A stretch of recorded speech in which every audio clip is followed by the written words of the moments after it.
Pormal nang gi-proklamar sa COMELEC ang mga mananaog ng mga opisyal sa Cebu City. Alas 8, kaganihang buntag, 100% na ang transmission sa election results gikan sa 790 ka mga clustered precincts sa dakbayan sa Sugbo.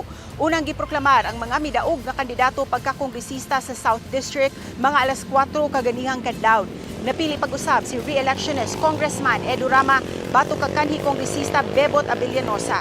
Samtang giproklamar usab ang napiling mga konsihal sa South District ni sila si Barangay Basak Pardo Kapitan Dave Tumulak, re-electionist Councilor Philip Zafra, retired PNP General Paul Labra, re-electionist Councilor Jose Abellanosa, Attorney Mikel Rama, re-electionist Councilor Francis Esparis, Dr. Michelle Abella, Upugon Pardo Barangay Captain Harry Eran.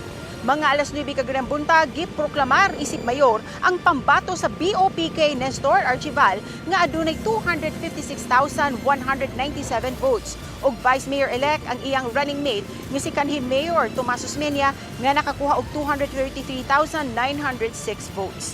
Napili pag-usab pagka-kongresista sa North District si Rachel Cutie Del Mar nga adunay 105,581 votes. Napili usab nga mga konsehal sa North District sila si Winston Pepito, Nice Archival, Harold Kendrick Go, JP Labella, Joel Garganera, Alvin Arcilia, June Alcover ug Bex Andales.